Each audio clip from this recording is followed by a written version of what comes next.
90 years, we thought we knew the face of King Tutankhamun. We stared at his golden mask and saw the ultimate symbol of ancient perfection, flawless, serene, and untouched by time. It was the one artifact in Egypt that was supposed to be beyond question. But we were wrong. When a team of international scientists recently turned off the museum lights and aimed high-powered forensic scanners at the gold, the mask stopped being a portrait of a king and became a crime scene. The data revealed things the human eye had missed for a century. They found strange solder lines that shouldn't exist. They found gold that didn't match. They found evidence of a cover-up. But the most shocking discovery wasn't on the surface. It was deep inside the metal itself. Buried beneath the face, we all know, the scanners detected a second face, a ghost hidden in the gold that changes the history of the most famous pharaoh on Earth. What are the suspicious traces that experts found? Who was the mask actually made for? And how did a bottle of modern glue nearly destroy what 3,000 years of history could not? To understand why the mask is hiding a secret, you first have to understand the crime scene where it was found. When Howard Carter broke the seal on Tutankhamun's tomb in November 1922, the world was blinded by the glitter of gold. It was the most intact royal tomb ever discovered, packed with treasures. But once the dust settled and the cameras looked closer, the experts realized that something about this perfect discovery felt deeply wrong. Put simply, this tomb should not exist. A pharaoh's final resting place is supposed to be a vast, intricate complex, engineered to guide a god into the afterlife. But Tutankhamun's tomb was tiny. It was cramped. It looked less like a royal palace and more like a basement storage room. The walls told an even more chaotic story. In a standard royal tomb, the paintings are precise, carved by master artists over months or years. Here the outlines were shaky. The paint was smudged. The plaster underneath was still soft when the doors were sealed, as if the workers were racing against a clock that had already run out. And then there were the objects. The room was filled with furniture and statues, but when you looked at the cartouches, the royal name tags carved into them, you could see the scars of tampering. Names had been scratched out. New names had been carved over them. Even the massive stone sarcophagus had been chipped away at the edges with crude tools, just to force it into a space that was too small for it. The evidence was overwhelming. This was a second-hand funeral. The boy king had been buried in a hurry, surrounded by borrowed treasures. And if the tomb was a lie, researchers began to suspect that the centerpiece of the entire burial, the golden mask itself, might be the biggest deception of all. For decades, the mask sat behind glass, immune to criticism. But as forensic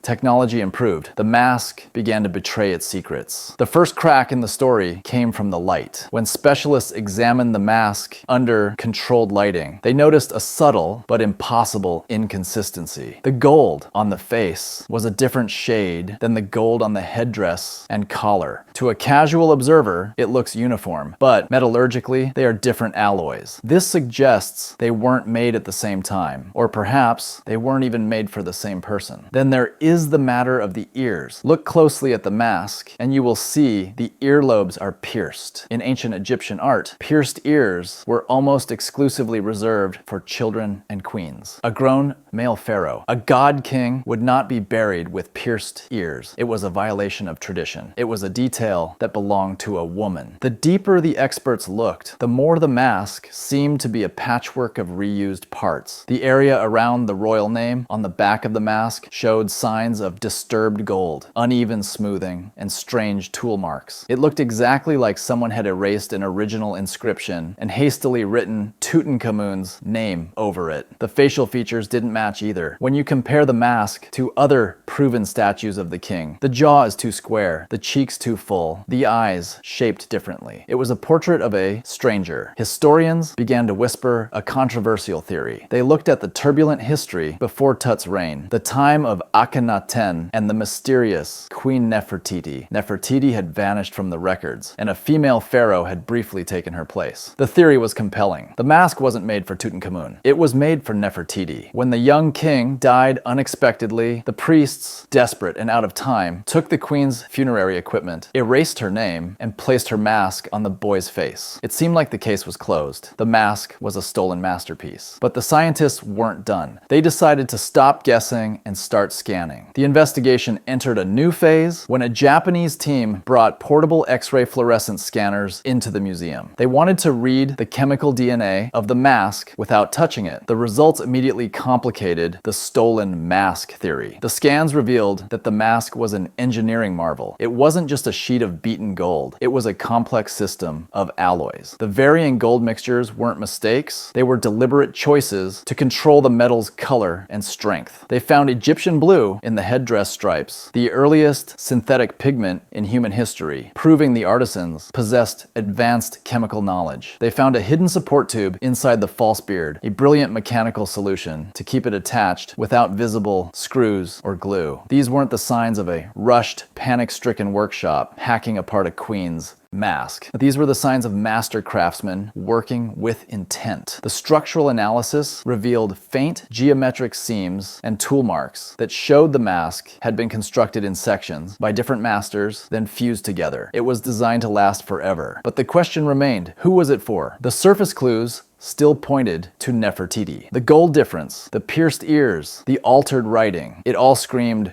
reuse. To solve the puzzle once and for all, the team needed to do something dangerous. They needed to look through the gold. They transported the mask to a conservation lab and prepared it for high-resolution CT imaging and neutron scanning. They were looking for flaws. Instead, they found a revelation. As the neutron scans penetrated the outer shell, the monitors in the lab lit up with a structure no one had ever seen. The mask is not solid. Inside the thickness of the gold, hidden from the naked eye, lies a second layer. It is a thin, internal gold plate, shaped with absolute precision. This wasn't just a structural support, it was a face. The internal plate formed a perfect, ghostly visage beneath the visible mask, and when the team took the measurements of this hidden face and overlaid them with the skull of Tutankhamun, the mystery of the century began to unravel. The alignment was perfect. The angle of the brow, the curve of the cheekbone, the shape of the chin, the internal face matched the physical anatomy of the young king exactly. But the smoking gun was even smaller. On the inside surface of this hidden plate, pressed directly against where the mummy's face would be, the scans picked up microscopic carvings. These were invisible from the outside. They were never meant to be seen by the living. They were hieroglyphs, a private spiritual instruction manual. The text contained a specific funerary formula used only during Tutankhamun's reign, and most importantly, it carried his throne name. This changed everything. The mask had not been stolen from Nefertiti. It hadn't been pulled from a warehouse. The complexities, the different gold alloys, the seams, they were part of a sophisticated manufacturing process that built the mask layer by layer specifically for him. The suspicious traces were actually evidence of a custom rush order job that used every available resource to create a masterpiece for the young king. The pierced ears may have simply been a truthful depiction of the boy himself, who wore earrings in life. Science had proven that the face really did belong to the king. But just as the mask's past was secured, its future was almost destroyed. For 3,000 years, the mask survived tomb robbers, desert heat, and the collapse of civilizations. But in 2014, it almost didn't survive a museum janitor. During a routine cleaning, a worker accidentally knocked